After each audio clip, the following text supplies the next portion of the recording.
des articles de presse, etc. Et nous co-construisons évidemment ce parcours pédagogique avec vous lors d'un atelier pour répondre au mieux à vos enjeux de formation. Voilà pour Sobot. Je vous mettrai sûrement un lien à mon agenda pour ceux qui veulent en savoir un petit peu plus, avec plaisir pour une petite visio. Et comme le temps est compté, je vais laisser la parole à Virginie. Merci. Bon, merci à tous déjà de vous être inscrits si nombreux pour ce webinaire. C'est le premier qu'on fait sur la partie RH et LinkedIn. Donc voilà, donc ce sera une première, c'est très interactif, donc je vous invite à poser pas mal de questions en commentaire. L'idée, c'est vraiment de répondre à toutes vos interrogations. Je vais me présenter moi rapidement. Alors,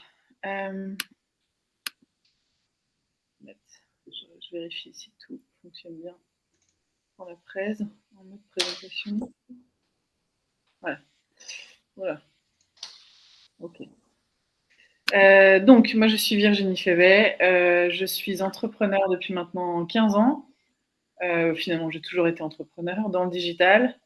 J'ai monté ma première boîte pendant ma dernière année d'études, sans rien y connaître dans le digital. Et donc, je me suis complètement formée en autodidacte. Ce qui m'a conduit aussi donc à avoir une agence digitale que j'ai cédée en 2016, puis monté une start-up jusqu'en 2020 et j'ai créé Startac.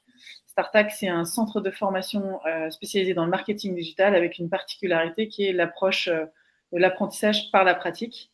Donc, c'est 90% de pratique pendant nos ateliers. On appelle presque ça une salle de sport pour marketing digital, où on vient s'entraîner, on vient faire. L'objectif, c'est d'apprendre à faire et d'apprendre à faire, donc de comprendre ce qu'on fait. Et donc, je l'ai créé parce que ça faisait 15 ans aussi que j'animais des formations. J'ai animé dans différents groupes, que ce soit EY, Crédit Agricole, mais également dans des écoles, auprès de publics demandeurs d'emploi. J'ai formé en tout presque 6000 personnes toutes ces années. Et puis, j'ai écrit un livre en 2013 qui s'appelle Stratégie Marketing, sorti chez Micro Applications et distribué chez Hachette, qui était une édition qui était un livre pour tous ceux qui démarraient dans la stratégie digitale. Et là, je viens de sortir de la 4e édition cette année. Donc, voilà, mon sujet, c'est tout ce qui est stratégie digitale. Pour amorcer un peu le sujet, peut-être que déjà, il y a peut-être des questions en amont, si chacun dans le chat pouvait mettre un peu les interrogations que vous aviez sur ce sujet, que je puisse être sûre de pouvoir les aborder et faire des zooms pendant la présentation. N'hésitez pas. Comme ça permet de peaufiner un peu le sujet ensemble. OK. Alors, on va entrer dans le vif du sujet.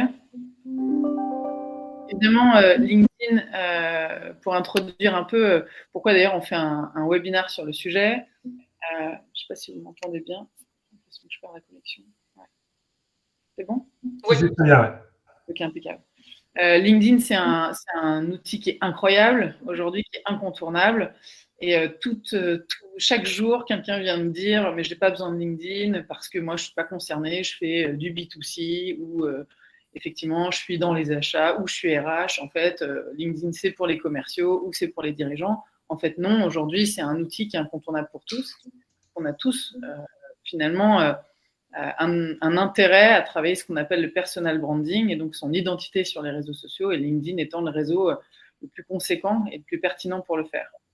Donc, on peut poursuivre plusieurs objectifs, ce qu'on appelle le branding. Donc, je veux rappeler un des fondamentaux qui est vraiment et auquel je tiens et que j'insiste dans toutes mes conférences. On est aujourd'hui obligé d'exister sur la toile et surtout d'incarner la société dans laquelle on travaille. C'est-à-dire qu'en fait, on a un devoir, alors évidemment, à différents niveaux, les CEO notamment, vous le voyez bien, les fondateurs travaillent beaucoup ça, c'est incarner son entreprise, ses valeurs, son ambition et transmettre des messages. C'est finalement, chacun devient un média à part entière, un média très, très, très puissant.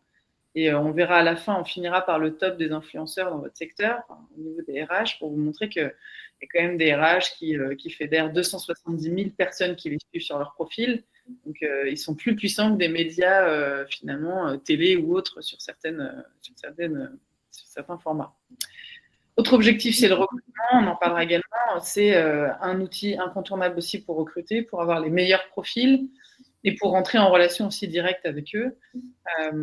C'est vrai qu'il y a des études qui montraient que 83% des recruteurs googlaient les profils avant de les rencontrer en entretien. Plus besoin sur LinkedIn, on a directement accès aux profils, aux posts, aux réseaux, etc. Donc, c'est aussi un outil qui permet d'avoir une vraie transparence, une vraie visibilité sur les candidats que vous avez.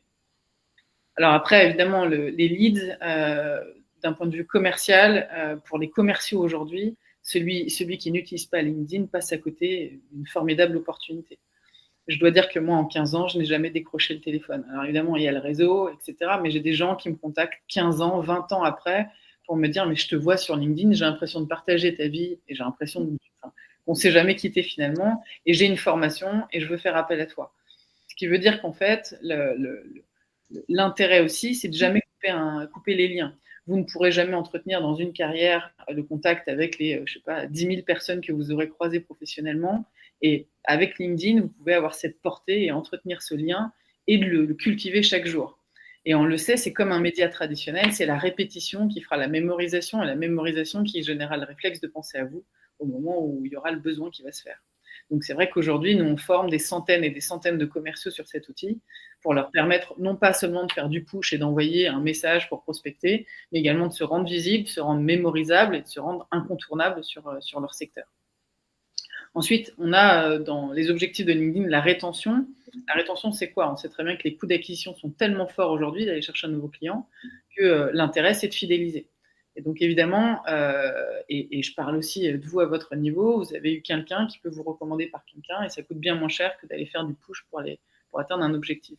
Donc, la rétention, c'est aussi ça, c'est rassurer, c'est encore une fois ce travail de répétition et de récurrence et de régularité qui va faire le résultat. J'ai des gens qui me disent, je comprends pas, j'ai passé des heures et des heures sur LinkedIn, ça ne fonctionne pas. Il vaut mieux faire 1 à 2 bons posts par semaine, mais les faire efficaces, réguliers et maintenir cette régularité dans la durée. Et vous verrez qu'en 2 à 3 mois, vous aurez les résultats. Faire des RP, évidemment, c'est aussi l'occasion pour toutes les équipes com, les dirigeants, etc. Et même vous, à votre niveau, d'être interviewé par des experts, des médias RH, des médias tout simplement, qui vont vous solliciter pour des interviews parce que c'est aussi un vivier pour vous repérer. C'est parce que vous allez choisir 1 à 2 thématiques favorites qu'on va pouvoir vous assimiler à l'expert du secteur et donc vous contacter. Et donc, c'est ça qu'il faut créer. C'est-à-dire, vraiment, à l'époque, on disait que nos CV devaient être finalement cohérents et avoir une ligne conductrice. Et là, votre CV, c'est LinkedIn. Et donc, il faut une ligne vraiment cohérente, c'est-à-dire des sujets de prédilection sur lesquels vous devenez incontournable. Vous devenez le référent, l'influenceur. Et donc, plus globalement, l'emploi, c'est-à-dire qu'aujourd'hui, LinkedIn, c'est une formidable opportunité aussi d'avoir des candidats. Je rappellerai quand même que, et la petite anecdote qui va aussi accrocher sur ce sujet, moi, quand j'avais une agence, donc j'avais une agence d'une dizaine de personnes, je me souviens avoir mis un poste de chef de projet marketing digital un jour, une annonce, avoir eu 350 candidatures. Et puis finalement, l'un a fait la différence quand il m'a déposé une lettre dans ma boîte aux lettres de la société. Quand j'ai ouvert la lettre, il y avait un imprimé écran avec écrit « Pourquoi recruter Alexandre pour l'agence machin ?» Et donc, quand j'ai tapé ça sur Google, je suis tombée sur sa page WordPress où il y avait écrit ses compétences. Dans le formulaire, il y avait écrit « Vous êtes Virginie, point d'interrogation », la date de rendez-vous. En dessous, il y avait un fil Twitter, J-5, J-3, J-2. Plus un relais sur les réseaux sociaux, les autres réseaux sociaux. Faut être clair, il n'avait pas le diplôme, mais je l'ai embauché. Et on a fait un bout de parcours ensemble. Donc aujourd'hui, il y a quand même des méthodes aussi pour postuler qui permettent, grâce aux réseaux sociaux, de se différencier un peu et d'avoir une approche en prouvant ce qu'on est capable de faire. Parce que c'est vrai que dans nos métiers du digital, moi je le dis, quand je recrute des gens, je regarde d'abord comment ils existent sur la toile et comment ils managent leur communication personnelle avant de les recruter. Pas de questions sur le sujet ou pas de remarques pour le moment. Je vois juste Delphine qui met naviguer entre mon profil et ma page pro. Ok, d'accord. Ça marche. Ok.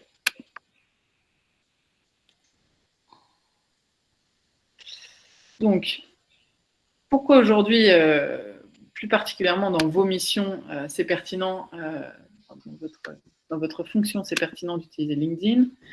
Déjà, c'est 20 millions d'entreprises qui sont référencées. C'est 90% des recruteurs qui utilisent LinkedIn. Et c'est 23 millions de membres en France, 16 millions d'actifs mensuels. Donc c'est vrai qu'aujourd'hui, les plateformes de recrutement ont quand même beaucoup moins leur place parce que c'est à part entière une plateforme qui vous permet de pouvoir publier vos annonces pour permettre aux gens de postuler en direct. C'est aussi en 2020 les 18-35 ans qui sont les plus représentés. Alors, on va voir sur le diagramme, vous allez voir. Voilà, les talents à recruter. On voit très, très nettement quand on dit oui, c'est un média un peu âgé, etc. Ben, en fait, regardez bien les 25-34 ans, c'est 57% des utilisateurs sur LinkedIn. C'est quelques chiffres pour vous sensibiliser. Ensuite, on va aller sur les objectifs qui sont importants de souligner. Alors, quand vous êtes RH, pourquoi communiquer sur LinkedIn? Finalement, la première chose, c'est véhiculer une marque employeur forte. Alors, on dit toujours, on fait chez nous en interne. L'intérêt aujourd'hui, c'est de le faire savoir. Et vous le savez bien. Et ça veut dire, marque employeur, c'est donner envie, un objet de séduire un peu plus. C'est votre métier. J'imagine que plus que jamais, vous le sentez. Aujourd'hui, les gens viennent aussi parce que ça donne envie. Il faut leur donner envie de rejoindre une société. Et donc, il faut montrer que l'entreprise est sympa et qu'elle donne envie et qu'elle donne une image aussi positive. Et donc, le problème, c'est qu'on ne peut pas se contenter d'attendre que ça se sache directement par les salariés un jour. Bah, il faut le faire savoir. Et donc, ça peut être intéressant pour vous de partager la vie de l'entreprise et ce qui se passe en interne et cette ambiance qui donne envie de venir postuler. La deuxième chose, le deuxième élément, c'est une communauté. L'important aussi pour vous, c'est de constituer une communauté forte et finalement d'identifier qui sont vos prescripteurs potentiels. On le sait, si à partir du moment où vous les recrutez, c'est aussi tout le réseau autour. C'est pas forcément, par exemple, récemment, moi j'ai mis un poste pour recruter des intervenants. Donc, nous, on a une quinzaine d'intervenants qui travaillent pour nous. Quand j'ai mis un poste, on m'en a recommandé tout de suite une quinzaine. Et donc, sur les 15, j'en ai déjà recruté 2. Et donc, tout ça pour dire qu'effectivement, c'est aussi votre réseau qui est capable de vous recommander des bons profils. Et donc, pour ça, il faut que vous construisiez cette communauté. Et cette communauté, il faut savoir à qui vous vous adressez, qu'est-ce que vous leur racontez, qu'est-ce qui les intéresse, quels sont leurs problèmes, faire en sorte qu'ils soient vraiment accrochés à vous et qu'ils vous suivent au quotidien. Et ça se travaille. Ça veut donc dire qu'il faut entretenir le dialogue, qu'il faut participer, qu'il faut publier aussi, être force de proposition sur vos sujets. Autre élément, les valeurs. Ce qui est important aussi, c'est de véhiculer les valeurs de votre entreprise. Ce qu'on voit aussi de plus en plus, c'est que, et je l'ai fait récemment, je suis intervenue dans un groupe, dans une société de 1000 personnes. Quand je suis arrivée sur une formation, sur les 10 qui participaient à la formation, 10 n'avaient pas la même promesse sur leur profil, la même raison d'être, et n'avaient pas la même histoire. Et donc, finalement, une incohérence sur les valeurs de l'entreprise et ce qu'elle voulait véhiculer, et donc qui était important. On a aplani tous les profils et donc on procède là à aligner tous les profils les uns après les autres pour faire en sorte que au moins tout le monde soit d'équerre sur c'est quoi les valeurs d'entreprise, où est-ce qu'elle va et qu'est-ce qui réunit tout le monde. J'ai envie de dire aussi que aujourd'hui, l'entreprise qui se passe de permettre à un fondateur qui se passe de mettre en avant un fondateur, passe aussi à côté d'une belle opportunité. Le fondateur, c'est le premier qui doit montrer l'exemple. Montrer l'exemple, en fait, et montrer qu'effectivement, c'est important aussi d'incarner cette société et de véhiculer pourquoi les gens doivent postuler ou pas. Je vais juste éteindre.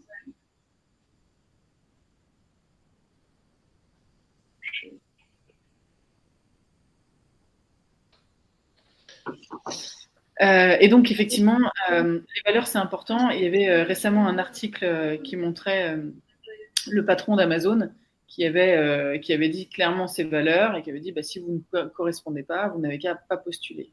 Je pense qu'aujourd'hui, on est proche de communication, d'être capable de dire si vous ne rejoignez pas les valeurs de l'entreprise, ne la rejoignez pas.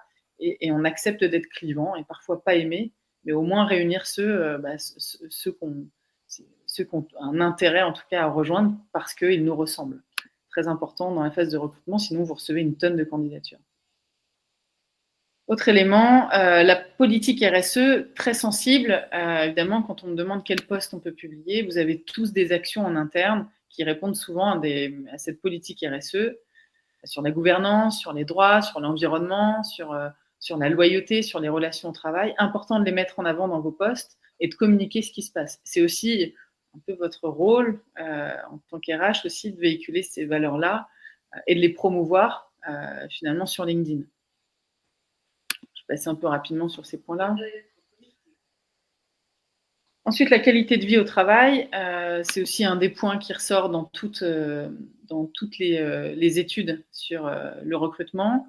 Important aussi de savoir, alors évidemment, la question quand quelqu'un vous pose en entretien quels sont les horaires, c'est jamais très, très parfois rassurant si c'est la première question. En revanche, il est intéressant de véhiculer un peu comment vous organisez cette qualité de vie. Récemment, j'ai vu un des fondateurs d'une start-up qui expliquait leur politique d'organisation de travail, où tout le monde est libre, il n'y a pas d'horaire. Un autre qui expliquait qu'ils peuvent se mettre en vacances 6 ou 7 semaines dans l'année sans problème, que c'était une approche. Ça peut être intéressant, vous, de véhiculer ce message-là et d'expliquer aujourd'hui comment fonctionne l'entreprise et quels sont les fondamentaux, quel est le rythme, quel est le cadre de vie, etc. Effectivement, il n'y a pas de questions taboues, c'est de plus en plus... je trouve que les choses sont de plus en plus directes et de plus en plus dites. Je ne sais pas si vous ressentez la même chose. Quel parallèle je ferais entre les critères de recrutement, chercher un job ou recruter une personne? Entre les critères de recrutement, chercher un job ou recruter une personne. Attends, je vais compléter, c'est parti trop vite, désolé. Vas-y, je t'écoute. Ah, tu veux que je pose ma question maintenant? Vas-y, pas de problème, je peux y répondre. D'accord. Oui, alors tu parlais du recrutement et je me demandais quel parallèle on pouvait faire entre les critères qui peuvent amener quelqu'un à chercher un job ou à recruter et la même chose quand on veut recruter des clients. Alors, je pense que dans tous les cas, c'est aussi une affaire de séduction. Aujourd'hui, on doit être capable de se vendre son entreprise, vendre ses produits, se vendre soi-même, vendre l'ambiance. En fait, on est tous dans une approche de séduction et quand même, alors il ne s'agit pas d'habiller, comme on dit, bien la mariée et de la survaloriser, mais je pense qu'effectivement, il y a plusieurs choses. Déjà, je pense que même les clients aujourd'hui n'achètent plus un produit. Ils achètent les valeurs, ils achètent l'image, ils achètent ce que vous représentez. Il y a une vidéo qui est très intéressante de Simon, vous pouvez regarder le Golden Cycle, qui explique en fait la raison d'être de chaque entreprise, d'ailleurs qui a été intégrée à la loi Pacte récemment sur la RSE, qui détermine finalement une entreprise pas notamment sur sa raison sociale maintenant, mais sur sa raison d'être. Et pour certains clients, c'est plus important cette raison d'être que cette raison sociale. Donc effectivement, quand vous vendez même pour recruter, vous vendez auprès des clients indirectement aussi, parce que cette politique salariale, elle est hyper essentielle. Et dans tous les cas, on est sur la même chose, on achète, on le verra à la fin, on est quand même dans une évolution sensible des gens qui achètent pour aussi véhiculer quelque chose. J'achète donc je suis. Et donc, quand vous respectez effectivement, je sais pas, vous choyez vos salariés, vous les valorisez, vous avez une politique, je sais pas, de formation, de montée en compétences, d'accompagnement, etc. Bah, ça donne aussi envie à des clients de vous rejoindre et ils apprécient aussi ces valeurs-là et ils sont fiers de dire qu'ils travaillent avec vous aussi. C'est comme quand on dit acheter français finalement. Donc, c'est important aussi de respecter ça, quoi. Okay. Pardon, j'ai répondu à ta question? Oui, ben, je retiens qu'effectivement, il ne faut pas essayer de recruter tout le monde ni d'avoir tous les clients du monde, entre guillemets, chercher trop large, mais plutôt, dans les deux cas, réunir sur les valeurs, quitte à en laisser quelques-uns, quoi. Alors, c'est sûr. Et puis, alors, j'irai même plus loin. Je pense que c'est comme dans la séduction dans un couple. C'est-à-dire qu'en fait, il faut cibler, quoi. Si on tape trop large, il y a des chances que ça ne colle pas. Et je pense que c'est pareil aujourd'hui. Il faut apprendre à être clivant, d'autant que quand même, si on parle un tout petit peu de psychologie, mais finalement le marketing, il y a de la psychologie dedans, parfois être détesté, c'est pas forcément un mal. C'est-à-dire qu'à un instant T, nous très clairement dans notre centre de formation, on affirme que c'est un centre de formation où on vient pas juste se poser et regarder un film, on vient travailler. Et donc on dit clairement, si c'est juste pour te reposer et t'acculturer sans rien faire, c'est pas chez nous qu'il faut venir. Chez nous, on vient pour travailler, pour apprendre, pour avancer. Et donc, effectivement, c'est un peu, tu es fatigué au bout de 2 jours, mais tu sais que tu as fait quelque chose de concret. Et on affirme ce positionnement-là et on décide de le mettre en avant. Mais c'est un vrai choix. Et donc, au passage, il y a des gens qui ne viendront pas aujourd'hui, mais qui peut-être un jour le feront parce que ils auront envie de rejoindre, en tout cas, cet état d'esprit. Donc, c'est pas grave si tu ne corresponds pas aux valeurs à un instant T, mais peut-être que plus tard, effectivement, tu colleras plus ou pas. Mais c'est important d'affirmer ce qu'on est. Et de toute manière, embaucher un salarié qui ne répond pas à tes valeurs, c'est finalement perdre ton temps. Tu vas perdre ta valeur. Les 3 mois de période d'essai, je veux dire, ça n'a pas d'intérêt. Il vaut mieux qu'on soit tous d'équerre sur ce qu'on est pour pouvoir matcher. C'est comme un couple, une aventure qu'on vit ensemble. Et donc, il faut que ça matche sur ces valeurs-là, quoi. Enfin, un couple, un seul, ça suffit. Client, on en veut un petit peu plus. Oui, mais en fait, Oui, de toute manière, si on parle de marketing au sens large, parler à tout le monde, on parle à personne. Donc, de toute manière, quand vous écrivez un post sur LinkedIn, il faut aussi se dire, je m'adresse à qui? Tu penses à un client bien particulier et à qui tu t'adresses, et un seul, en fait, pour être sûr que tu ne sois pas à côté. Parce que si tu veux parler à Jean qui travaille dans une petite boîte, un autre qui travaille dans une très grande boîte et l'autre qui finalement est freelance, etc., finalement, le poste ne répond plus à personne, tu ne te sens pas concerné. Donc, il vaut mieux faire un ciblage chirurgical avec des postes qui répondent à une personne. C'est un peu comme dans la Cité de la Peur. On peut toucher une fois 1000 personnes, enfin, on peut toucher 1000 fois une personne, à l'inverse. Bref, l'idée, c'est de se dire que tu dois absolument percuter la personne en question et tant pis si les autres, tu feras un autre poste pour les autres. Oui, c'est ça. C'est un poste pour un autre poste pour les autres et d'avoir. Voilà, d'accord. Okay. Super, merci. Et donc après, les talents à recruter, qu'est-ce qu'ils cherchent aujourd'hui? Donc, ils cherchent aussi l'image. On est quand même dans une société, un consommateur, un internaute qui est de plus en plus narcissique. On le voit bien avec les politiques de selfie. On ouvre sa vie à tous. Alors, c'est pas forcément satisfaire un besoin personnel, mais c'est aussi créer du lien. On crée du lien, on s'expose, on expose sa vie. On a une double vie, une vie numérique et une vie physique. Et donc, quand on rejoint une société, on rejoint aussi une image, une représentation, une estime de soi. Je travaille ici, donc je suis. Je travaille avec eux, donc je suis. Et donc, c'est important que vous ayez une belle image sur les réseaux sociaux. Et chacun, c'est-à-dire que ce soit pas que le patron, mais également l'ensemble des équipes à leur niveau qui puissent véhiculer cette image et qu'elle soit cohérente, quoi.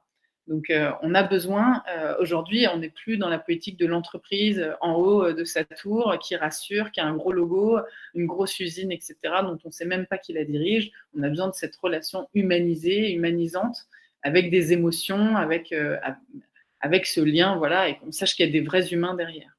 Et donc, chacun doit l'incarner. Autre élément, aujourd'hui, enfin, on va passer peut-être sur la partie comment les attirer sur LinkedIn.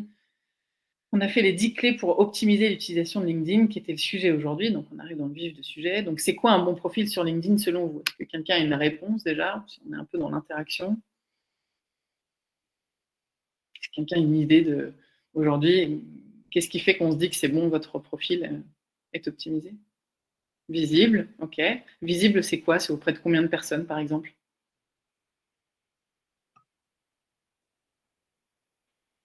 Pas d'idée? Plus de 500, c'est vrai, c'est la base.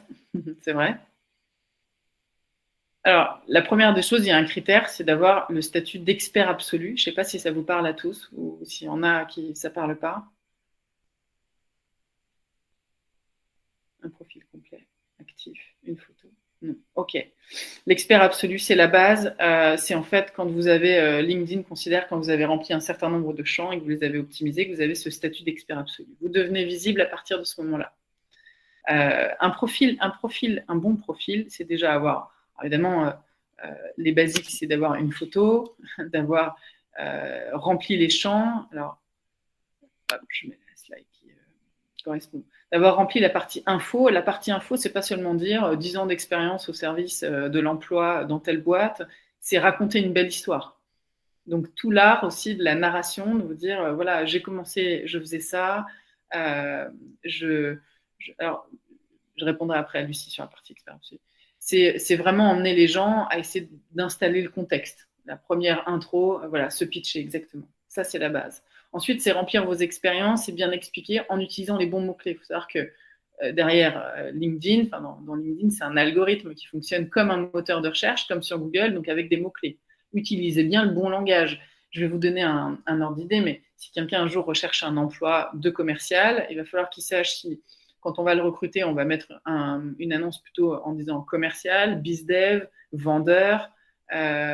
Bref, les mots ne sont pas les mêmes et donc il faut bien faire attention au wording qu'on utilise sur son profil.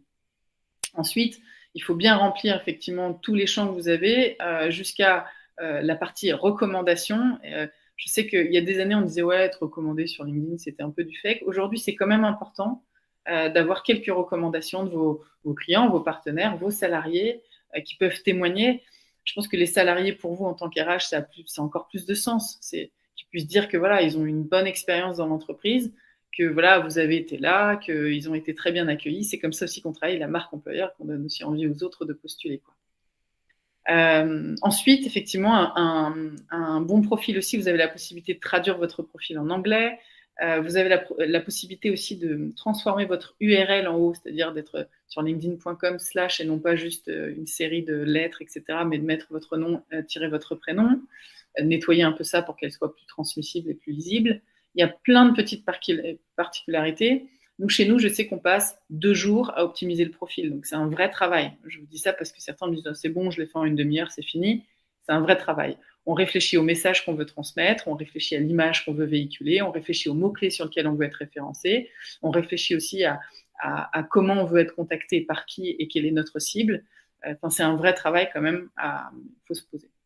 Donc, comment on sait qu'on a le profil expert absolu? C'est un petit badge et vous savez, dans vos paramètres, si vous êtes expert absolu, LinkedIn vous le mentionne.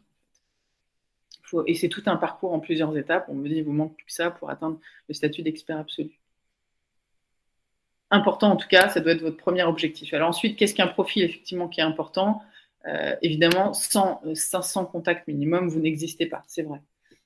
Et après, pensez bien aussi qu'au départ, c'est un petit travail pour calibrer les recommandations des profils. C'est-à-dire qu'au départ, vous allez peut-être, imaginons que vous souhaitiez constituer une communauté d'RH pour vous retrouver entre vous et en avoir plein autour de vous, je ne sais pas, et que c'est votre volonté, c'est votre stratégie. Vous allez en inviter 1, 2, 10. Et au bout d'un moment, c'est LinkedIn, c'est l'algorithme qui va vous en suggérer en permanence. Donc, vous n'aurez plus qu'à vous connecter, mais on vous en poussera parce que vous aurez calibré la cible. C'est intéressant parce que vous gagnerez du temps également. N'oubliez pas aussi d'ailleurs que quand vous sollicitez quelqu'un, un petit message humain, c'est pas trop. Souvent, on oublie que sur LinkedIn, on reste, sur les réseaux sociaux de manière générale, il y a des vrais humains et qu'on n'est pas obligé juste de faire en masse comme ça de l'invitation automatique. Un petit message, bonjour Nathalie, voilà, je serais ravie de vous compter parmi mon réseau. On a de l'appétence, on a des sujets qui nous rapprochent, on pourra échanger plus facilement. Voilà, je vous souhaite une belle journée, à très bientôt. Voilà, c'est toujours le petit mot qui fait la différence, quoi. Personnalisé avec le prénom, évidemment, pour ne pas avoir un copier-coller partout. Optimiser votre profil, c'est aussi ça. Alors, je vous le dis pour les entreprises, mais avoir ce bandeau-là que vous voyez sur vos comptes, c'est un élément important. C'est votre identité visuelle. Et si toutes vos équipes pouvaient avoir le même, ce serait idéal. C'est-à-dire que d'un coup, en masse, vous travaillez la répétition, la visualisation de votre marque avec votre baseline, votre promesse dessus. C'est intéressant. C'est très facile à faire. Vous utilisez Canva, par exemple. Est-ce qu'on doit adapter le message à tous les contacts? Ça peut être intéressant. Si vous invitez que des RH, vous pourriez dire que vous avez des sujets qui vous rapprochent. Si vous invitez, je ne sais pas, des potentiels talents que vous souhaitez recruter, ça peut être différent. J'élargis mon réseau, je partage sur tel sujet, tel secteur. C'est peut-être un secteur qui vous intéresse. Effectivement, vous pouvez personnaliser quand même.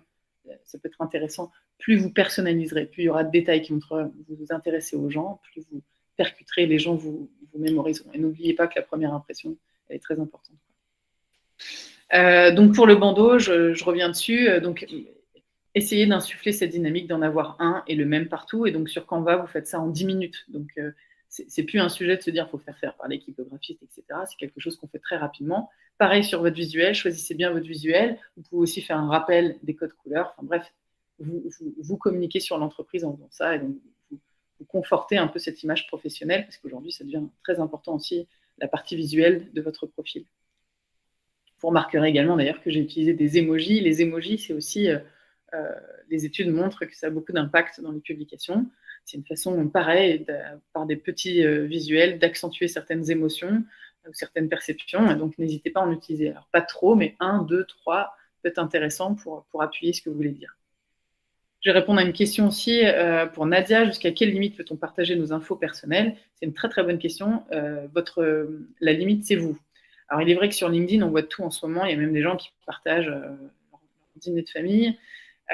Moi, je pense, mais je pense que chacun a une vision, a une stratégie différente. Je pense que, alors, déjà, on peut parler de tout, mais il faut savoir quel message on veut transmettre à chaque fois qu'on partage un post personnel. S'il a vocation de vous ouvrir sur le passé, il faut savoir quelle est la finalité de ce message-là. Il ne faut pas juste partir à raconter sa vie, parce que vous allez perdre les gens au bout d'un moment. Mais je pense qu'il faut aussi se dire qu'il y a peut-être, ça se structure un post pour essayer de se dire, là, je veux transmettre tel message assez fort. Et puis vous délimiter aussi, voilà, quels sont les sujets que je n'aborderai jamais. Moi, par exemple, dans mes sujets, c'est la politique. j'ai sorti ce sujet, et donc il n'y a aucun post sur mes profils sur la politique. Mais il y en a d'autres, et sur la religion également. Mais il y en a d'autres qui prennent volontiers parti sur la politique et qui n'iront pas sur le terrain de leurs enfants, par exemple. Donc, c'est vous qui choisissez le territoire. Il faut juste se déterminer, en fait, ses limites, ses propres limites. Mais par contre, ce qui est sûr, c'est qu'il ne faut pas... Enfin, les posts très froids qu'on faisait à l'époque, il y a 5 ans, qui disaient juste « Ah, je vous partage cette victoire. Voilà, tout le monde était très content de cette victoire. Belle journée. » Voilà. Ça ne suffit plus à créer du lien avec une audience, avec une communauté. Il faut s'ouvrir de temps en temps un peu pour créer un lien bien plus fort, bien plus intime avec vos apprenants. Alors après, encore une fois, tout dépend de votre personnalité. Vos posts doivent être reflets de votre personnalité et ça, il faut bien le mettre à plat. Je sais pas, par exemple, moi, dans mes traits de personnalité, j'ai de l'humour et donc vous verrez dans mes posts parfois, il y a des blagues, des inconnus, de la cité de la peur, mais ça fait partie de ma signature. Et parfois, ça fait pas rire et c'est pas grave. Il faut aussi accepter que parfois, vous fassiez un bide sur un post, c'est pas très grave. Mais il faut que ce soit quand même reflet de ce que vous êtes, de ce que vous véhiculez auprès des gens. Et il n'y a pas de mauvaise approche, il y a une approche cohérente avec vous, ce que vous êtes. Quoi. Je ne sais pas si j'ai répondu, Nadia, à votre question.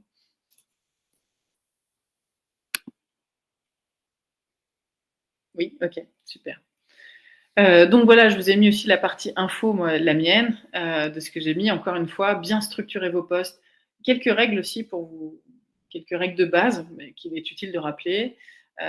C'est intéressant d'utiliser quelques verbes d'émotion quand vous allez sur des posts, c'est-à-dire les verbes de ressenti. C'est aussi intéressant d'aérer tous vos posts. Ne faites pas des gros paquets tout assez. Faites des phrases au maximum courtes, structurées, sujet, verbe, complément. Quand vous mettez des points, des bullet points, prenez des emojis qui vont vous permettre effectivement de structurer, de permettre une lecture très rapide, très diagonale. Utilisez aussi quelques superlatifs qui montrent un peu de peps, mettez du rythme dans ce que vous mettez, et surtout faites attention parfois à la finalité alors je parle plutôt des posts plus que du profil encore, mais la chute, quoi, qui doit être une belle chute. La fin d'un post, c'est comme le démarrage d'un post. Le titre est important et la fin est importante, donc travaillez bien ces deux approches-là pour qu'elles donnent envie de vous suivre jusqu'au bout. Créer une page entreprise, aujourd'hui c'est essentiel. Je regardais une étude hier qui montrait que vous avez d'ailleurs une page où vous publiez des posts et 6 fois plus d'exposition et de visibilité. Évidemment, votre profil est bien plus puissant en termes de visibilité si vous le travaillez bien que la page, mais la page est indispensable.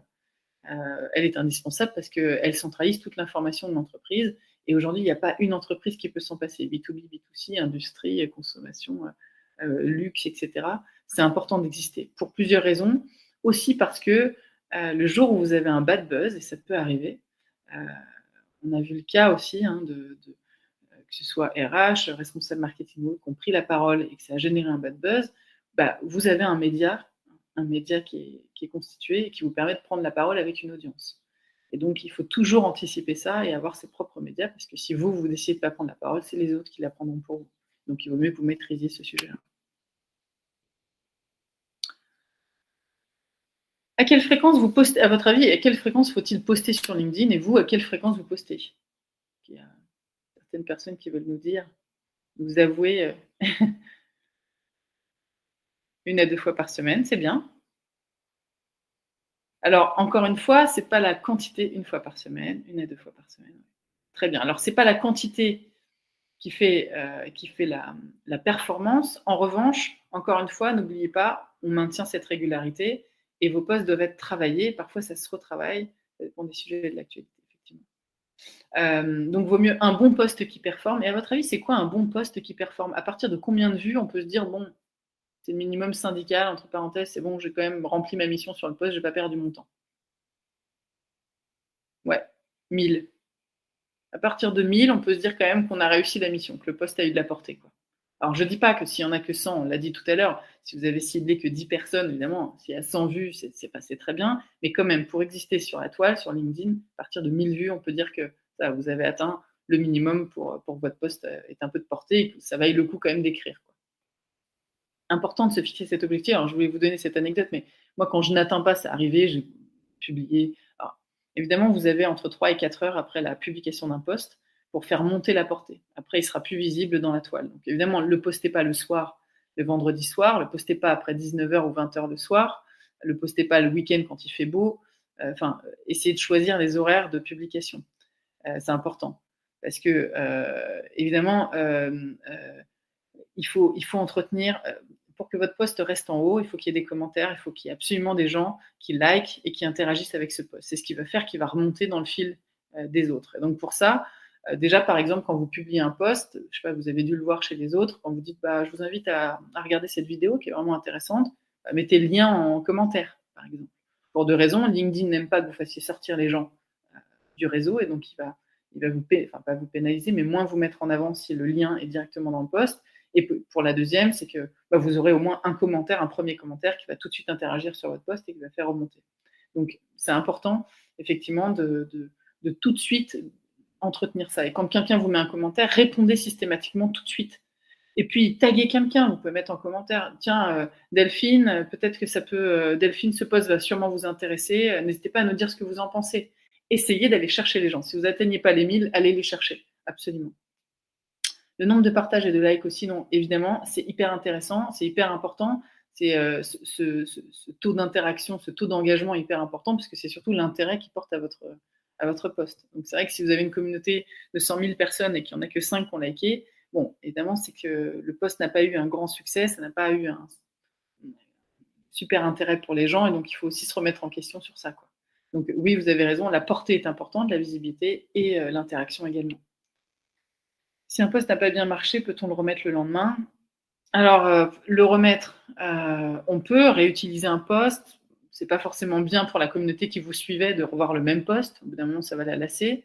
Mais le retourner différemment, ça peut être intéressant. Peut-être de se dire, je sais pas, hier, je vous partageais ce moment d'émotion de notre événement, de notre grand événement annuel. Et c'était vraiment, voilà, on a réuni 100 000 personnes.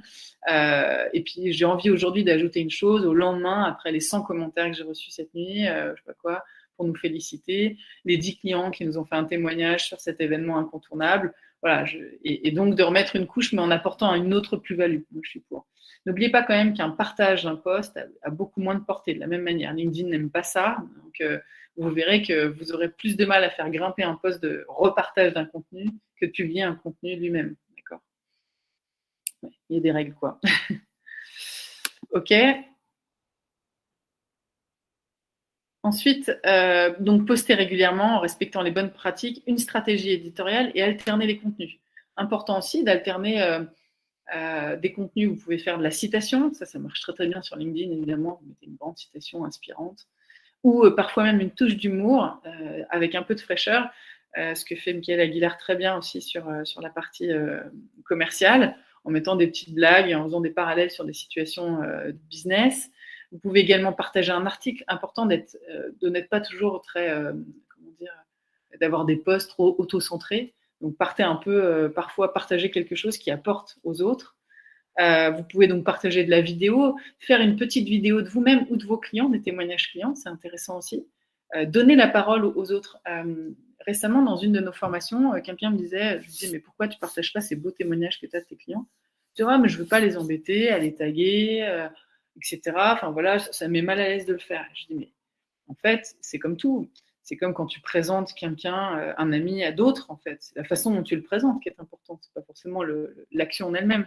Donc, si tu le présentes et que tu le mets en avant et que, par exemple, ton client, tu dis, voilà, travailler avec telle société, c'est un plaisir, c'est une fierté, c'est au quotidien des échanges, ça fait 10 ans de confiance, c'est une super boîte avec un super patron, un super état d'esprit. Et on est ravis aujourd'hui d'avoir ce témoignage qui nous a touchés, qui montre encore une fois que notre relation, elle est, je sais pas, immuable, bref. Cette façon de présenter, elle n'est pas la même que on est content de vous partager le témoignage de Jean. Voilà, merci Jean pour ton témoignage. Ça ne donne pas la même chose. Oui, la confidentialité. Alors la confidentialité, est-ce que c'est les noms des clients qui doivent être confidentiels ou c'est ce qu'ils ont appris pendant cette formation, enfin, pendant cette action ou votre action que vous ne pouvez pas partager?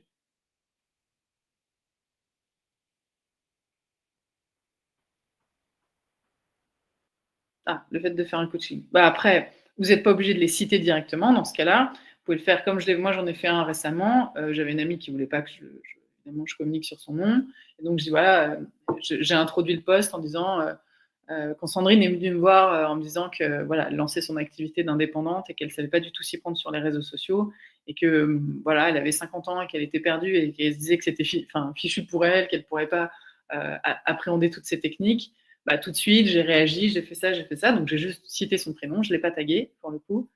Et voilà, j'ai expliqué toute son histoire sans voilà, en changeant son prénom, évidemment. Et à la fin, j'ai dit en tout cas merci Sandrine, parce que grâce à toi, on a pu ouvrir cette formation, on a pu la réadapter. Et puis, si vous aussi vous sentez concerné, j'ai tagué 2 autres personnes en disant, notamment, je pense à 2 amis qui pourraient être aussi dans la même démarche, de pouvoir, je sais pas, un jour peut-être, lancer leur activité d'indépendante et se lancer sur les réseaux sociaux. Et encore, ou de dire à Emmanuel, qui finalement s'est lancé récemment et qui a performé, que bravo, qu'en fait, voilà, qu'on peut tous y arriver. Et on finit par une phrase inspirante, on peut tous y arriver quand on décide d'y aller. Enfin, bref. Chaque chose peut être utilisée, voilà, tout dépend de votre approche. Cette stratégie, elle se travaille, quoi.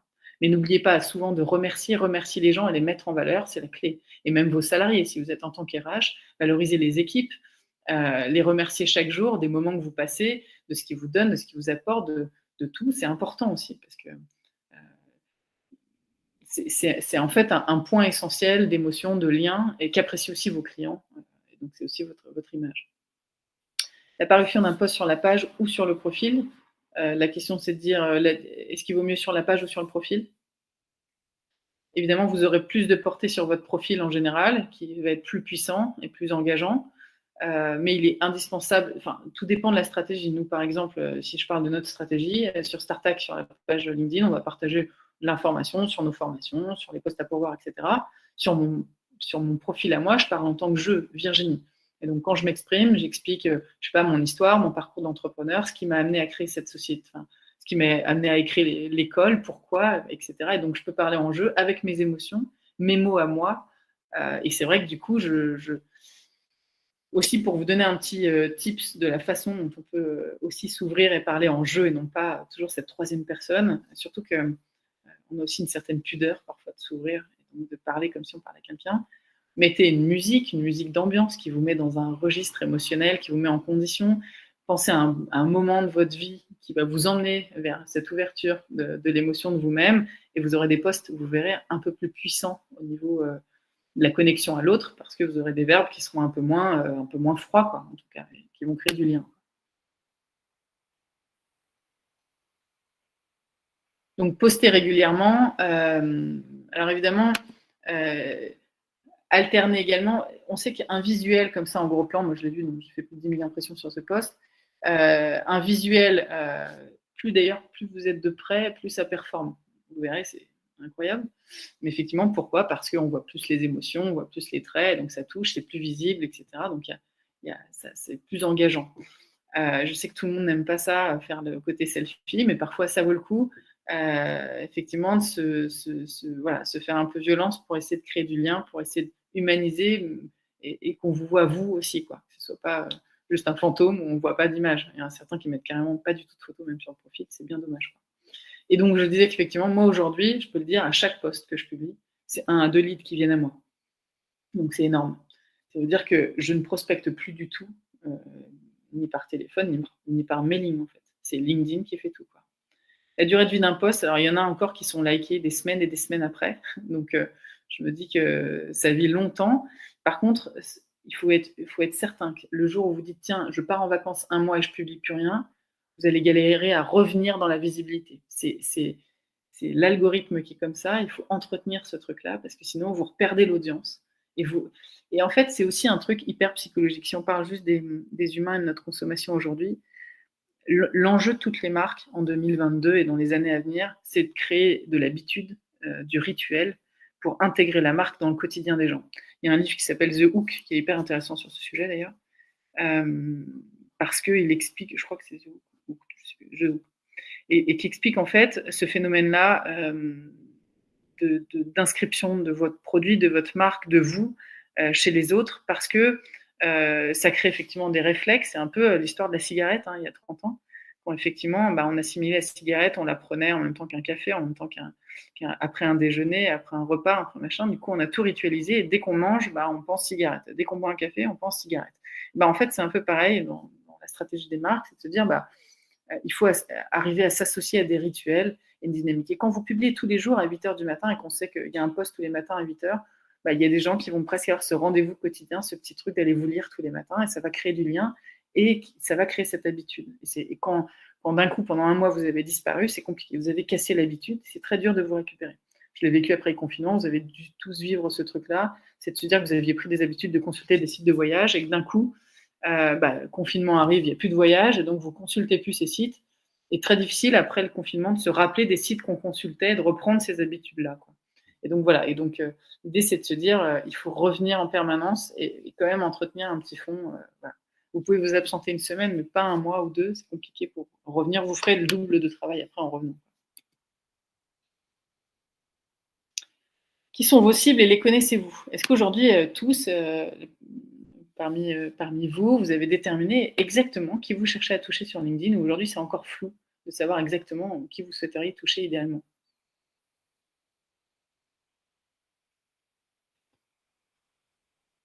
Alors, Lucie, qui par exemple? Client et recruteur, ok. Sandrine? Est-ce que quand vous dites client et recruteur, vous avez dressé ce qu'on appelle des personas, c'est-à-dire une cible vraiment déterminée? J'entends donc le poste, la région, les problèmes qu'ils auraient et de quelle manière vous pourriez y répondre, les névroses, parce que c'est important aussi de connaître les névroses de vos clients pour pouvoir y répondre. Si vous savez que vos clients sont angoissés sur un sujet, ça peut faire l'objet d'un post, se dire, je vais vous donner un exemple.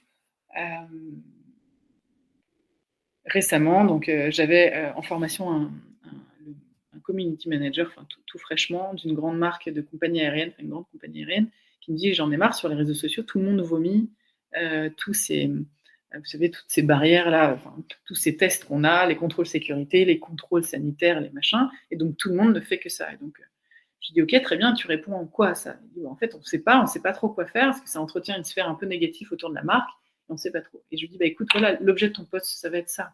C'est de dire, en fait, le titre, ça va être marre des contrôles, marre des 12 contrôles que j'ai pu passer lors de mon dernier voyage.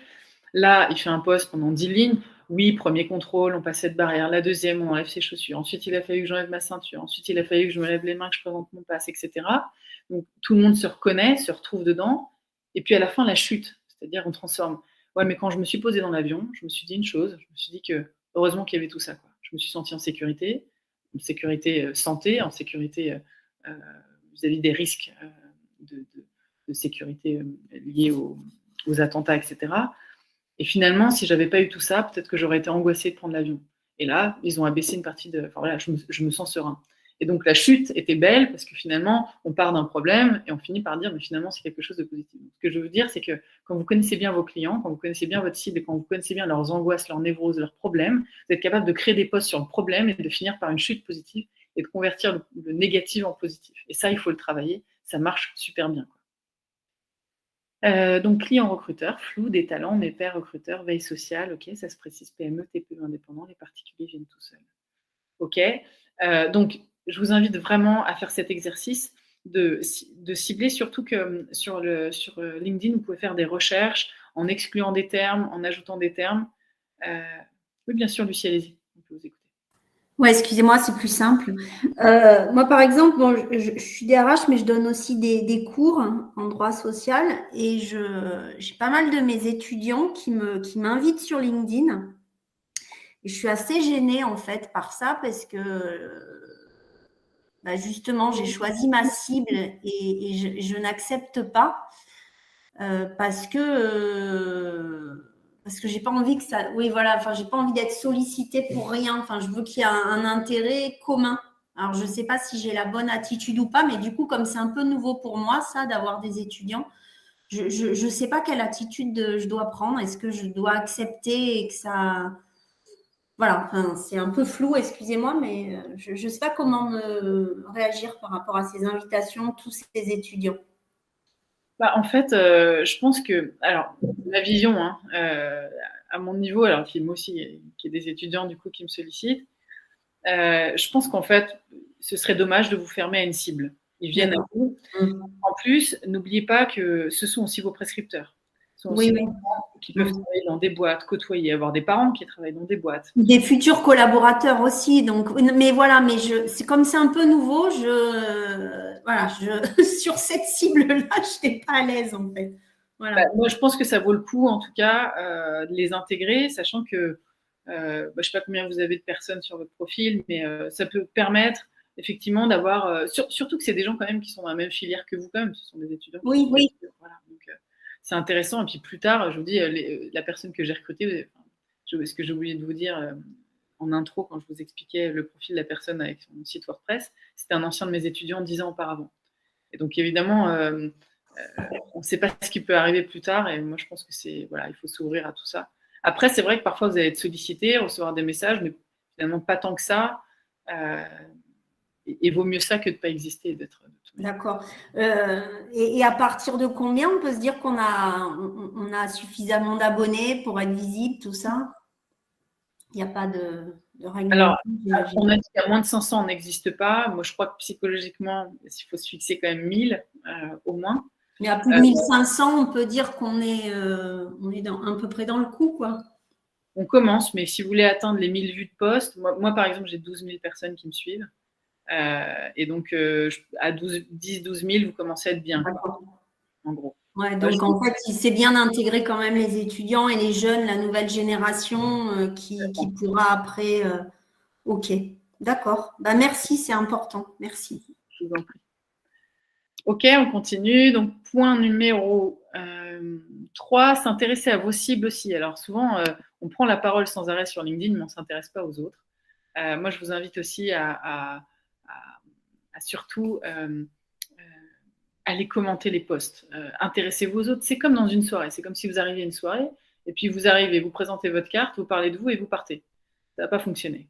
Ce qu'il faut, c'est surtout aller vous confronter, aller montrer que vous manifestez intérêt. Et si vous avez un client, par exemple, qui est votre cible, si vous cherchez à le toucher, ou un talent, et que vous souhaitez vous faire remarquer, c'est une très, très bonne stratégie.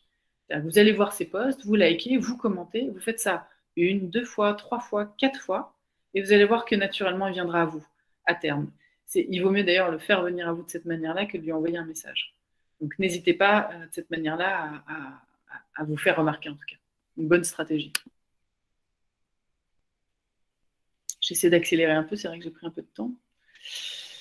Alors, quel type de posts vous font réagir, vous? Est-ce que quelqu'un peut dire quel est le dernier post sur lequel vous avez une réaction?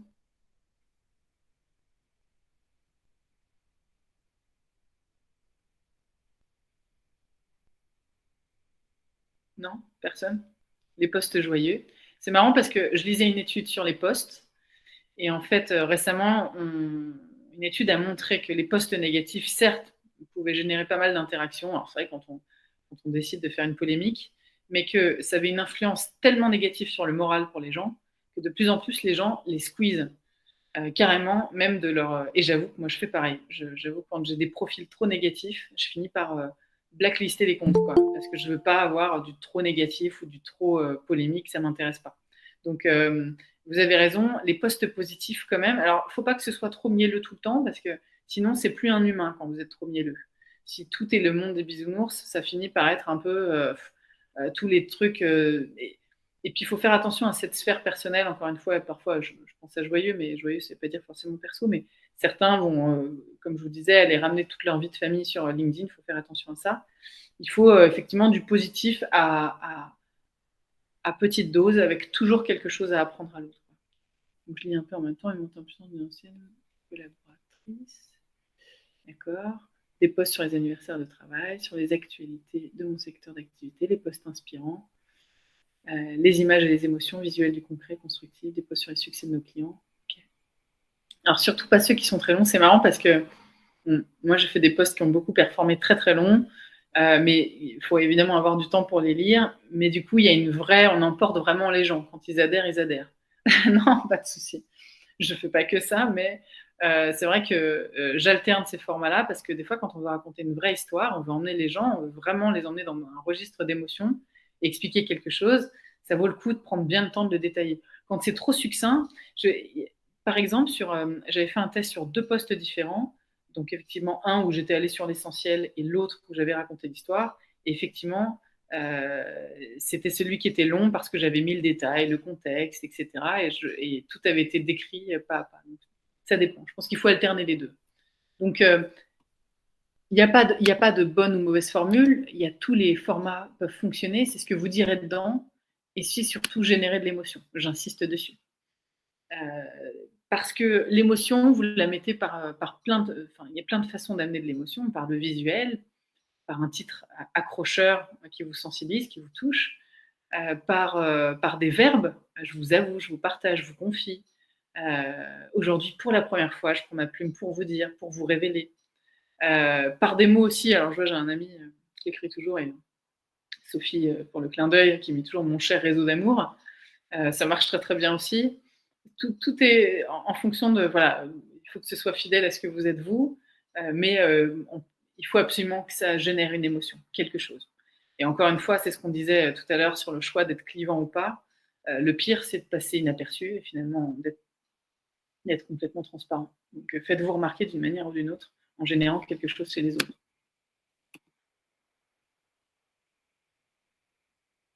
Quel est votre niveau d'implication sur les réseaux? Alors, très bonne question. En gros, comment vous décidez de valoriser votre personnalité, vos valeurs, votre expertise, et ce que vous décidez de mettre dedans? C'est à vous, encore une fois, de délimiter le registre et ce que vous êtes capable de livrer. Tout à l'heure, Delphine, tu parlais de posts joyeux. Les posts sur les échecs fonctionnent aussi très bien.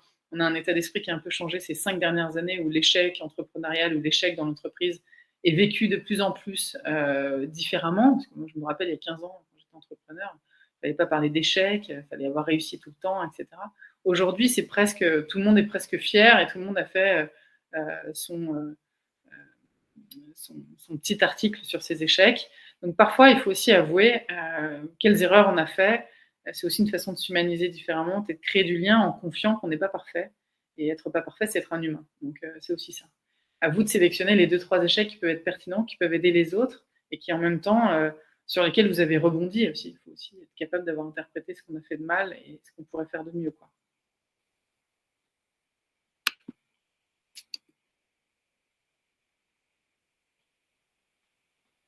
Êtes-vous reconnu dans votre secteur? Alors, créer cette expertise, c'est important. Je voyais tout à l'heure, quelqu'un disait effectivement que c'était un outil de veille. Effectivement, suivez bien les bons influenceurs dans votre secteur. Vous tapez top des 10 influenceurs et votre secteur d'activité et vous allez les traquer absolument, les suivre pour pouvoir interagir, relayer, être force de proposition.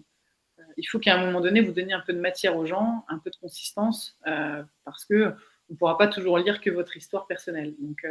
Donc, identifiez bien ça. Vous avez aussi des groupes de discussion, vous avez des pages, vous avez plein de sources sur LinkedIn qui vous permettent d'aller suivre ça.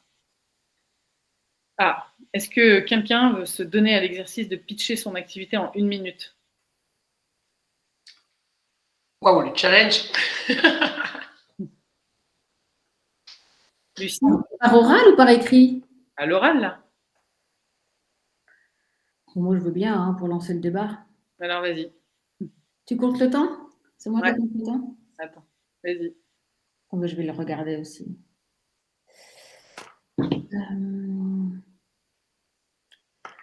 Oui, bonjour. Donc, moi, je fais du coaching dans le domaine professionnel. C'est-à-dire que tout ce qui gratte au niveau du boulot ou un moment clé, quelque chose que vous avez vraiment envie de réussir, je peux vous aider. Ouais, bon, c'est une catastrophe. En tout cas, je peux vous aider. C'est dur, hein? Allez, quelles bonnes informations va-t-on avoir de ce merveilleux échec? Non, alors, c'était pas l'idée de l'exercice. L'idée de l'exercice, c'est que c'est vrai que moi, je vous invite à, quand vous voulez mettre un post aussi, de pouvoir le parler comme ça et de vous le pitcher à l'oral avant de l'écrire. Pourquoi? Parce que ça vous donne aussi un bon exercice pour savoir si ça va être percutant quand vous allez l'écrire. Pas toujours évident, mais voilà, la première des choses, abordez bien pour attirer l'attention sur le problème que vous allez résoudre. N'oubliez pas, je crois que c'est 30 ou 40% des startups qui ont décédé à 5 ans, c'est parce qu'il n'y avait pas de problème à la base. Il y avait des bonnes idées, mais pas des problèmes. Donc, vous devez toujours cerner le problème principal et les 10-15 problèmes qui se ramifient. Je m'explique. Moi, je pourrais dire, par exemple, que le problème auquel je réponds, c'est... je pourrais très bien dire que je suis un centre de formation, ou bien je peux dire, en fait, vous vous sentez complètement largué sur les réseaux sociaux et vous vous demandez par où commencer, quoi faire sur LinkedIn. On peut vous apporter une solution concrète pour qu'en 2 jours, vous soyez opérationnel. C'est différent de partir du problème et de dire, je vous comprends et voilà le problème que vous avez, que de dire, je suis. Voilà. Et donc, il y a des petites structures quand vous voulez faire un post pour pitcher. C'est peut-être même, quand c'est pas évident, de prendre la phrase, écoutez les phrases de vos clients et notez-les.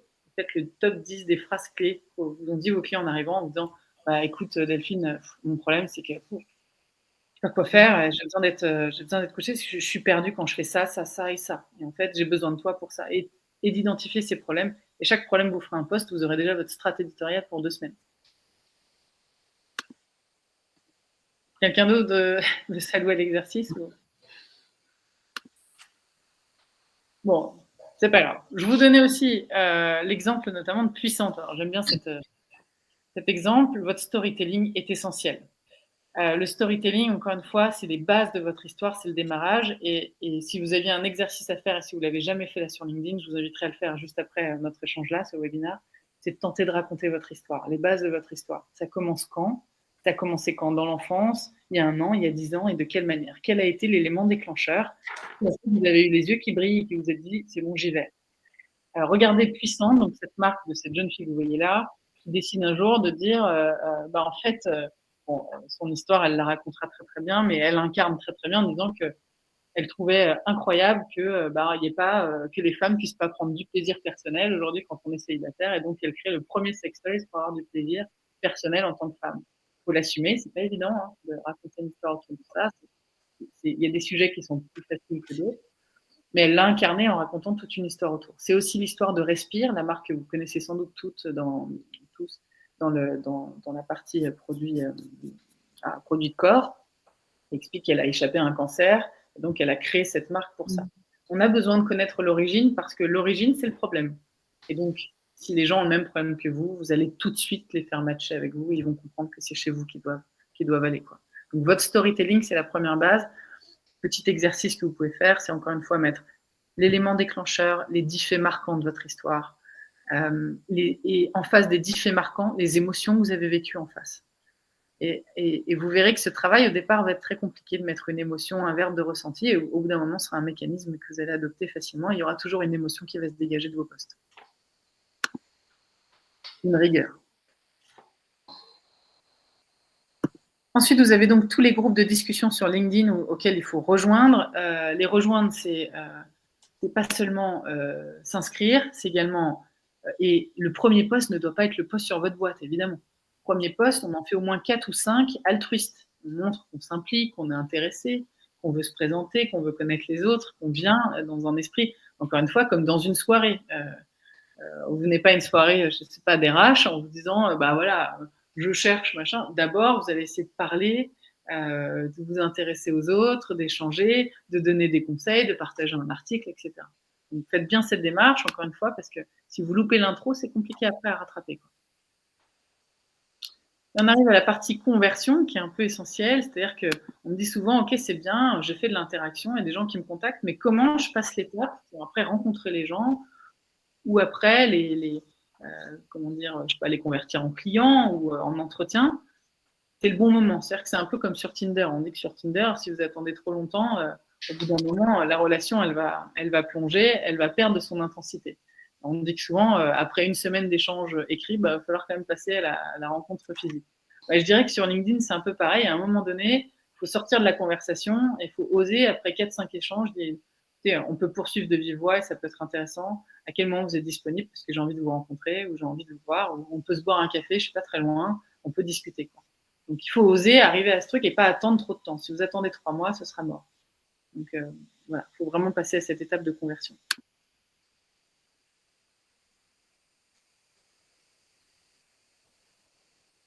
Donc, choisir sa zone de confort et quelles sont vos limites, on en a parlé. C'est-à-dire que, alors j'aime bien cette phrase, faites attention comment dire, à raconter votre histoire, une belle histoire, et de vous valoriser. quand on n'a pas énormément confiance en soi, on a tendance à parfois, sur les postes, dévaloriser naturellement son entreprise sans le vouloir. Nous sommes une petite entreprise artisanale, une petite famille issue de petites. Ça, c'est notre côté en plus de notre éducation parfois judéo-chrétienne. Et il faut sortir de ça. Il faut aussi savoir faire un peu comme cette tendance aux États-Unis où tout est beau en fait, et on sait dire que c'est génial. Prenez des superlatifs et valorisez ça. Parce que ce que vous publiez, c'est ce que disent les gens de vous. Je veux dire, moi, je vois toutes les boîtes que j'ai lancées, effectivement, en communiquant bien, les gens me disent « Mais elle cartonne ta boîte, c'est génial, tout le monde parle de toi. » Mais qui est tout le monde?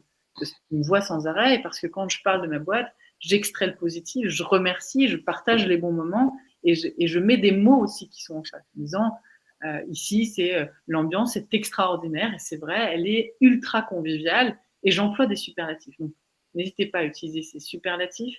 N'oubliez pas aussi de rendre accessible et de choisir votre baseline. La mienne, elle est de dire learning by doing, mais la vôtre, à vous d'avoir votre signature. C'est on vient vous voir parce que et quelque chose qui soit compréhensible. Des fois, je rencontre des gens qui me disent je suis architecte de la structure psychologique des gens et je comprends rien, et donc je serais incapable de les recommander parce que j'ai pas compris moi-même. Et donc faites pareil, rendez accessible, simple à un enfant je le teste avec mon fils, un enfant de 8 ans, s'il comprend, ça marche.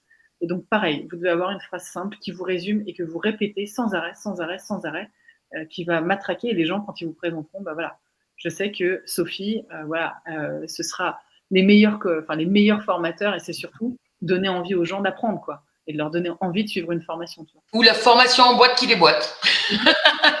Exactement. Mais trouvez votre petite phrase, en tout cas, qui permettent aux gens facilement de parler de vous et de vous partager et de vous recommander. Donc, on va finir sur un point que je voulais vous partager. C'est le top des influenceurs RH. Alors, qu'est-ce qu'ils publient ces gens-là et pourquoi ils sont aussi… ils ont autant de succès. Regardez bien, là, il fait une photo de lui, il illustre un message qu'il veut transmettre. D'un coup, il fait 800 likes sur son post. Parfois, ce sont des choses simples. Avec un peu d'autodérision. Mais c'est intéressant de voir qu'effectivement, comment ça peut marcher, quoi. Alors évidemment, vous allez me dire, ouais, mais c'est bien, mais qu'est-ce qu'on en fait de cette visibilité? Est-ce qu'elle a un intérêt? Bah oui, elle a un intérêt, parce que plus vous serez visible, plus vos annonces seront visibles, plus les gens vous contacteront, plus vous allez incarner l'entreprise, plus vous serez indispensable dans votre boîte aussi, parce que incarner son entreprise, être un référent de la boîte, être reconnu au nom de sa boîte, de dire je suis le CEO de telle chose, enfin telle société, c'est aussi une façon évidemment, toute boîte ne voudra pas se séparer de vous si effectivement vous incarnez bien cette société-là. Et parce que vous ferez partie des médias, finalement, référents à part entière de cette société, des porteurs de messages, quoi. On en a mis d'autres. Celui-ci également, intéressant. Alors lui, il performe encore plus. Alors, regardez le post, c'est 96 000 likes sur ce post. Voilà, où il s'est mis en scène. C'était vraiment pas bête. Et après, il y en a d'autres qui portent des messages plus profonds avec des citations et une histoire autour. Vous pourrez retrouver d'ailleurs ce top, je vous ai mis les adresses URL. Christelle Foucault, qui est aussi intéressante, qui en a fait presque une conférence spectacle, marque employeur, même pas peur. Je trouve ça hyper malin, hyper sympa, hyper clivant, enfin hyper différenciant. Elle a quand même 270 000 personnes qui la suivent. Donc voilà, quand on arrive à ce genre d'impact, ça commence à être très intéressant. Donc je vous invite à suivre ces gens-là d'ailleurs, pour avoir aussi les bonnes pratiques de comment on publie, qu'est-ce qu'on peut faire, interagir avec eux, vous faire remarquer et rentrer dans votre sphère pour pouvoir encore plus être efficace. Je crois qu'on a terminé. Ah non, il y a un dernier post. Voilà aussi. Alors là, on voit aussi l'exemple de la couverture qui est importante, qui donne envie. Et le top du coup des influenceurs, vous l'avez là, vous pourrez les suivre. Voilà. Est-ce que vous avez des questions? Oui, Virginie, c'est Lucie. On n'a pas parlé des vues du profil, donc régulièrement on nous dit combien de personnes ont regardé notre profil, ça nous permet de voir si on s'est amélioré ou pas avec l'augmentation en pourcentage. Je voulais connaître un peu l'impact, savoir pareil, est-ce qu'il y a est-ce qu'on peut dire qu'à partir d'un certain nombre de vues sur les 90 derniers jours, c'est bon, etc. Je vais surtout vous donner un lien qui va être plus pertinent que ça. Vous avez 2 minutes. Parce que effectivement, là, je vois ces dernières semaines, j'ai amélioré, mon profil. Je l'ai complété. Petit à petit, tous les mois, j'essaie de me mettre sur des nouveaux trucs. Mais on voit quand même l'incidence que ça peut avoir sur les vues de profil, en tout cas. Je vais vous envoyer. Je vais vous partager un lien. Vous pouvez taper aussi Social Selling Index sur LinkedIn. Et alors, attendez. Je ne sais pas si j'ai le lien direct là. Si Logan peut nous partager. Et pour calculer votre score, je ne sais pas si vous l'avez déjà fait.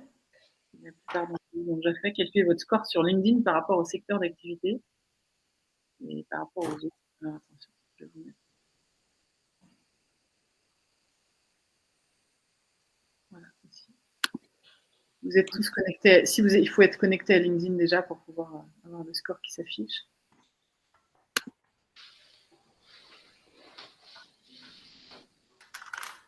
Est-ce que vous voyez mon écran?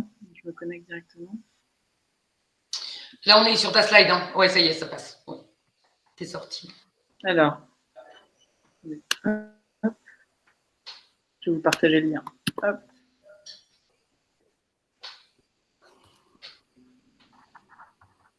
Voilà. Je vous mets dans le chat. Faites l'exercice. Cliquez sur ce lien.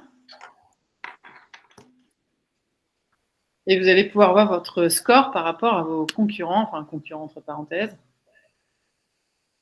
Qui peut me partager son score? Elle est 62 sur 100, moi. Pas mal. Attends, je vais vous partager la mienne comme ça. C'est lequel qu'il faut regarder? Celui de droite, celui de gauche?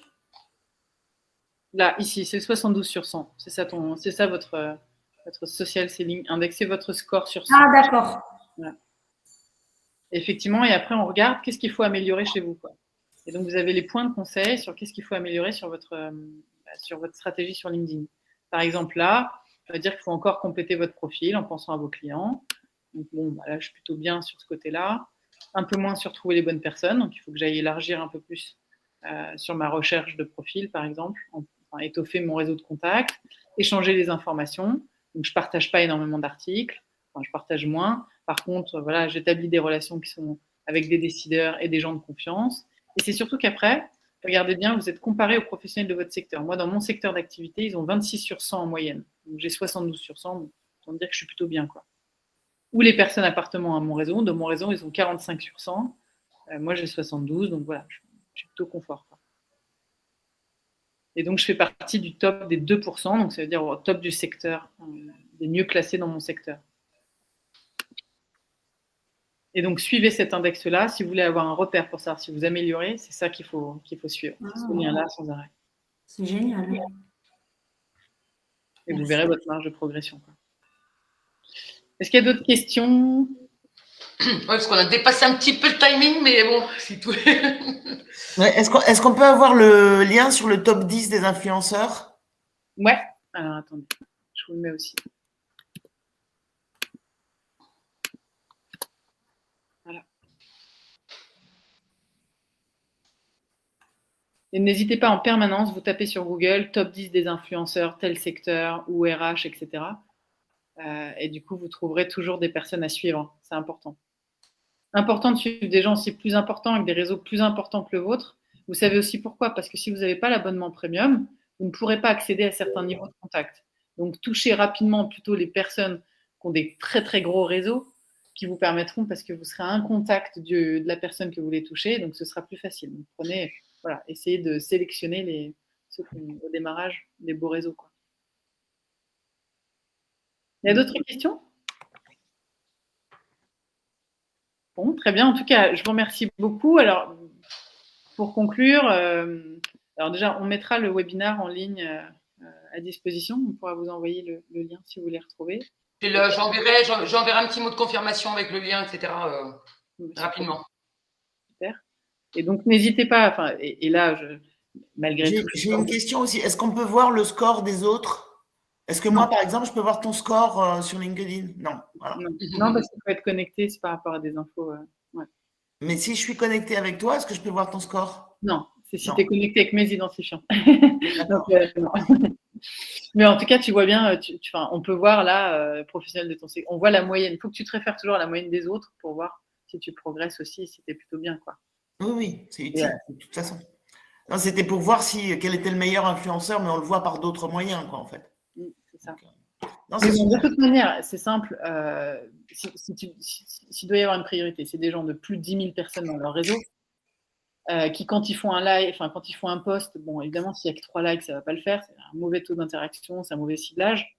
Donc, ça performe. Alors, tous les posts ne performent pas toujours, hein, encore une fois. Il y a parfois des posts qui passent à la trappe et parfois, il n'y a pas de like et de la visibilité. Mais voilà, il faut essayer de voir s'il y a quand même de l'interaction et c'est surtout s'ils ont des sujets de prédilection. Ça ne va pas dans tous les sens, quoi. Il faut vraiment nous intéresser sur une thématique. Mais n'oubliez pas, enfin, je véhicule le message et je sors même de Startac, hein, même, quand bien même c'est important pour. Voilà, mais n'oubliez pas de remplir votre profil. La base, c'est de prendre le temps, prendre ces 1 ou 2 jours nécessaires à d'abord optimiser votre profil avant d'y aller, quoi. Parce que sinon, vous allez avoir de la déperdition, c'est dommage, quoi. Ouais. Est-ce qu'il vaut mieux un profil court ou un profil long? Parce que le mien, je l'incrémente au fil du temps. Et ça devient un roman, quoi. Enfin, pas un roman, mais il est grand, quoi. Alors qu'il y a des profils qui sont très, très courts, hein, et finalement, ça a peut-être un impact plus fort, plus direct, plus manifeste. En fait, moi, je crois au profil long parce qu'on y met aussi beaucoup de mots-clés et que c'est important pour le référencement, encore une fois, et l'algorithme. Donc, c'est bien d'en parler. Après, il faut avoir quelque chose à dire. Enfin, c'est toujours c'est comme les CV, on dit toujours qu'il faut qu'ils soient courts et concis quand même, enfin, sur une page, mais d'un autre côté, il faut avoir déjà quelque chose à dire, quoi. Si c'est pour broder autour de, voilà, il faut avoir des messages forts, travaillez bien des messages forts. Aussi, petit conseil, je voulais vous le dire, dans vos posts, dans vos publications, faites de la mise en forme. Vous avez juste à taper emoji LinkedIn, vous tomberez sur 2-3 liens qui vous permettront, d'avoir des emojis à coller, mais également de pouvoir mettre en gras ou en italique. Et de temps en temps, mettre une phrase en gras, en italique, c'est aussi ça. C'est-à-dire que quand tu as un gros texte hyper dense et que tu parles de beaucoup de choses, c'est important de le mettre en gras pour au moins qu'on voit le message principal que tu veux faire passer, quoi. La mise en forme est essentielle, en fait. C'est comme tout, quoi. Ça peut être... c'est comme les gros posts, s'ils sont vraiment bien aérés, bien structurés, bien drôles, bien sympas, bien frais, enfin bref, que vous accrochez les gens, la taille ne compte pas.